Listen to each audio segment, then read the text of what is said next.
Je m'appelle Sébastien Pierret et je suis responsable du secteur conservation de la nature sur le site de l'étang de Virel. Donc au quotidien, j'ai en charge la gestion des différents habitats, la roselière, les prairies humides, les différents marais, les mares et l'étang, et aussi le suivi des différentes espèces animales et végétales qu'on rencontre sur le site de Virel.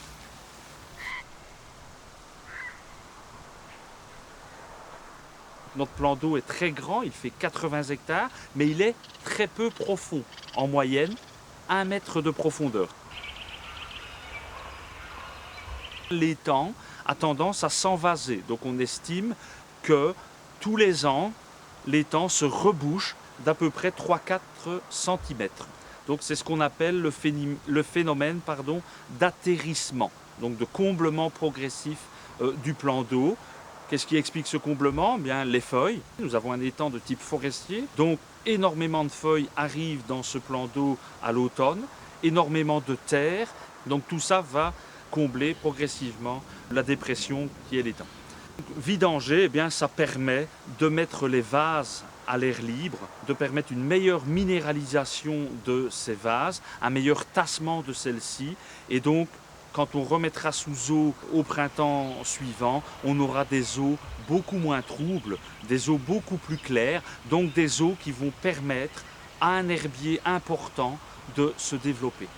Cet herbier sert de zone de ponte pour de nombreuses espèces de poissons, de cache pour des poissons, de nourriture, de développement pour le plancton. Enfin, on comprend bien vite que l'herbier, dans un étang comme celui de Virel, est vraiment la base de tout. Et sans cet herbier, l'étang n'est pas aussi productif ni aussi attrayant. À peu près tous les 3 ans, nous effectuons une vidange de l'étang de Virel. La première vidange a été réalisée en 1986. Cette année, en 2012, nous allons effectuer la 13e vidange. Vidanger l'étang, c'est aussi l'occasion pour nous de vérifier nos différentes infrastructures de vidange. Nous avons 2 moines, un déversoir, enfin différents organes qui nous permettent de gérer au quotidien le niveau d'eau. Ces organes doivent être vérifiés. Il y a quand même plus d'1 million de mètres cubes au total dans l'étang, et donc régulièrement il faut entretenir ces différents systèmes de vidange. Après un certain nombre de mois, on va avoir un déséquilibre au niveau des classes d'âge de poissons. Donc on va avoir des poissons qui vont être trop âgés et à terme, ça menace tous les jeunes individus qui soit vont être mangés par les individus les plus costauds, soit ne vont plus avoir l'occasion de trouver leur nourriture.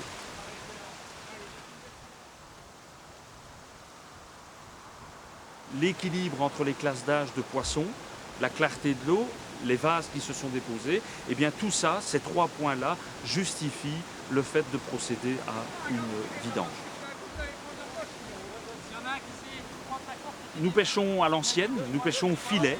C'est un travail relativement physique qui nécessite la participation d'au moins 12 à 16 personnes, puisqu'il faut tirer un filet qui fait une centaine de mètres de long.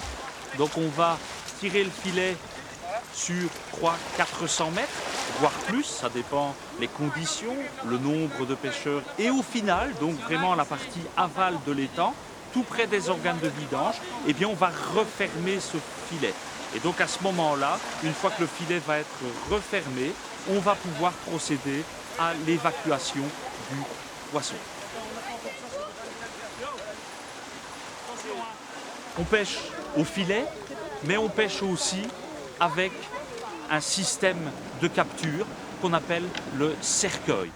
C'est un bac qui se situe en aval d'un des organes de vidange et on va faire passer l'eau de façon relativement intensive et ça va aspirer le poisson qui va rester stocké dans le bac en forme de cercueil. Et puis à un moment, on arrête d'alimenter ce bac, on lâche l'eau en aval et il n'y a plus, si je puis dire, qu'à récupérer le poisson.